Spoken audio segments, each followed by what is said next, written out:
दुख को दुख समझना और सुख को सुख समझना, ये विद्या है। इससे, इस विद्या से अविद्या का नाश हो जाता है।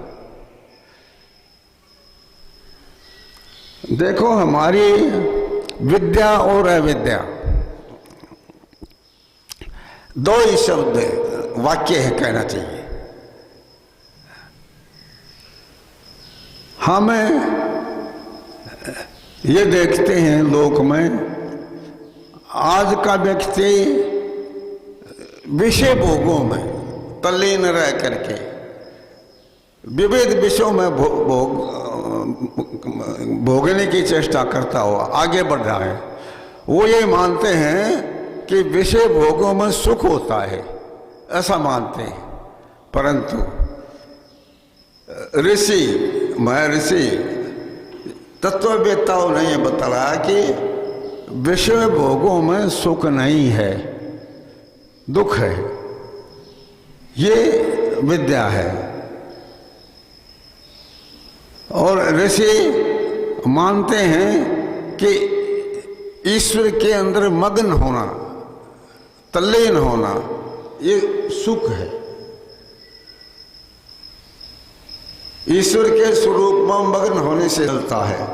परंतु भौतिक विज्ञान के लोग तो ईश्वर को स्वीकार ही नहीं करते। प्राय मुख्य जिनको बोलते हैं वो कहते हैं कि ईश्वर की जानने की, मानने की कोई आवश्यकता नहीं है। तो ये अविद्या का अनित्य, असूची, दुख, अनात्म सुख अपने ज्ञान को देखना। हमें शरीर है, इसको आत्मा मान लेते हैं।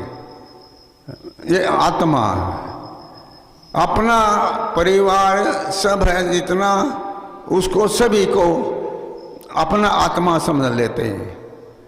नहीं, इसलिए सब शरीर हैं। और ये प्रकार की अविद्या है। और इस 4 प्रकार की अविद्या का नाश विद्या से होगा। जैसे को तैसा जानते जाएंगे तो ये अविद्या हट जाएगी। आगे है कि प्रत्येक को अपनी ही उन्नति से संतुष्ट रहना चाहिए, किंतु सबकी उन्नति में अपनी उन्नति समझनी चाहिए। बड़े छोटे शब्द हैं। इस प्रकार के महान ऋषि नपेतले शब्दों को कहेंगे।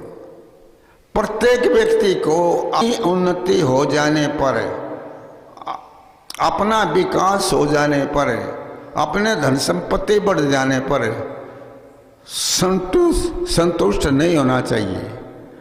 अपनी उन्नति से व्यक्ति को संतोष नहीं करना चाहिए केवल।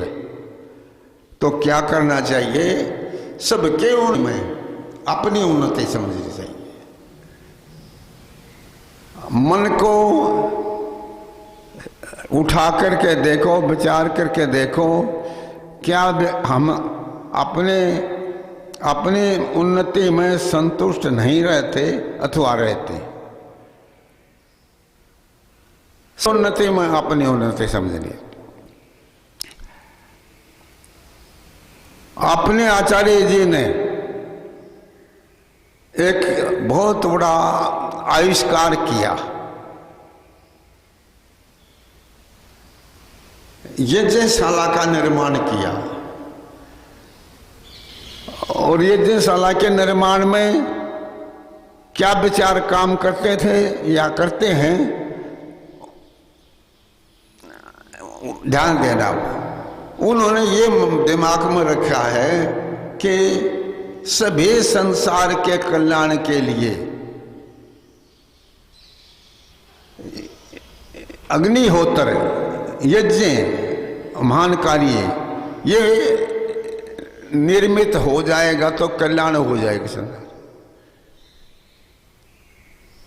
इसमें कभी भी ऐसा नहीं सोचते कि मेरी उन्नति हो जाए तो बस ठीक है, नहीं, सभी की उन्नति में अपनी है।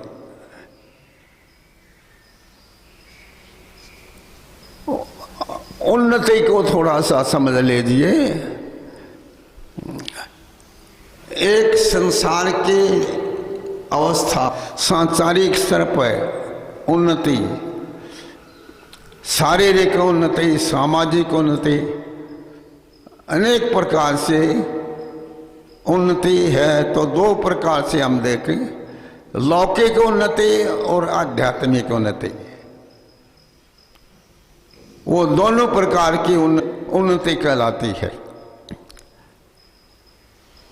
यदि व्यक्ति अपने विषय में सोचता है कि मेरी इच्छा की पूर्ति होगी, मैं संतुष्ट हो गया, अब मुझे दूसरे की कोई चिंता नहीं, ऐसा विचार व्यक्ति का बनेगा।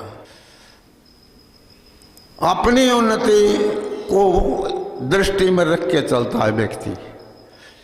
इससे तो ये दोष आता है कि व्यक्ति के जीवन में स्वार्थ की प्रधानता, जो अपनी उन्नति में उन्नति समझना केवल, वो अत्यंत स्वार्थी हो, केवल अपने प्रयोजन को सिद्ध करना उसके मन में रहता है। और प्रत्येक व्यक्ति ऐसे सोचने लग जाए कि मेरी उन्नति सब कुछ है, उसका परिणाम ये होता है, याद रखिए, इसमें प्रेम तो हट जाएगा, आदर तो हट जाएगा और परस्पर का संघर्ष चल पड़ेगा कि प्रत्येक व्यक्ति अपनी उन्नति को पूरी करना चाहेगा और दूसरे को हानि पहुंचाया के भी चाहेगा वो दूसरे को। इसलिए हम अपनी उन्नति में संतोष न रहें। हमारी उन्नति जो है सबकी उन्नति में हमारी उन्नति है, ऐसा मान के हम चले।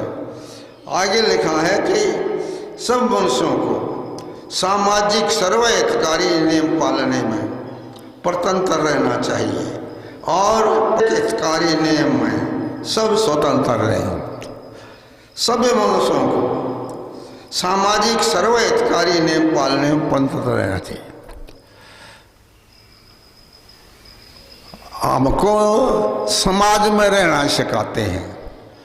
समाज में किस प्रकार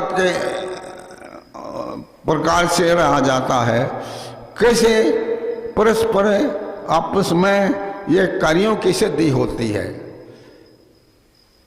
सामाजिक सर्वहितकारी नियम पालने में स्वतंत्र रहना चाहिए। सामाजिक नियम हैं और सर्वहितकारी हैं, उन व्यक्ति को दूसरों को अधीन रहना चाहिए।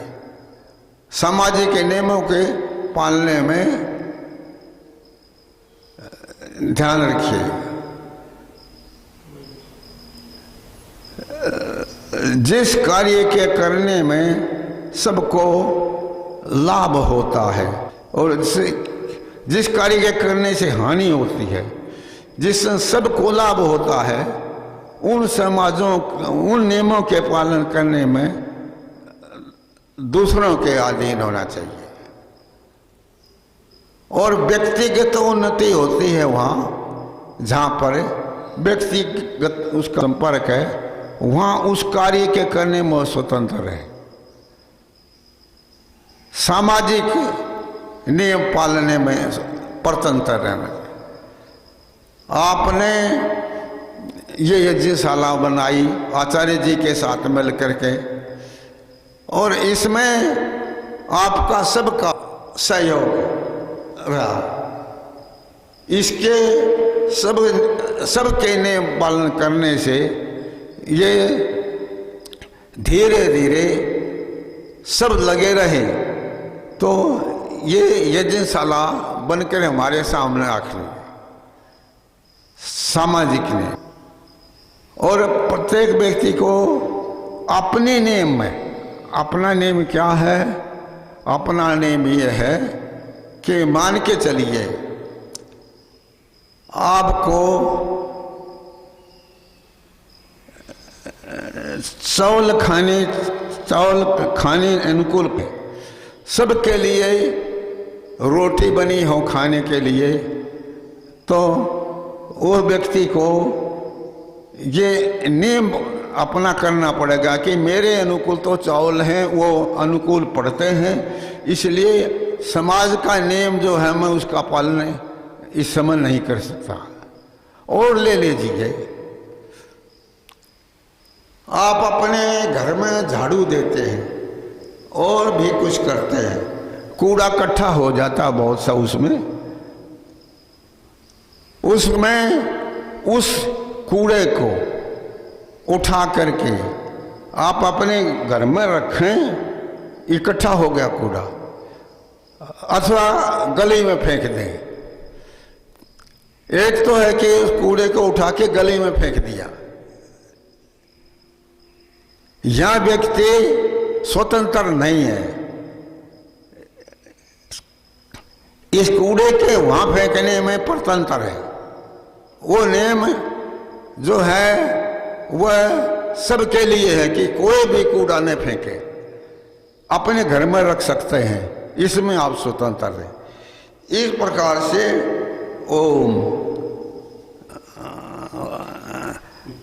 ये आर्य समाज के नियम, इसमें लिखा था शांति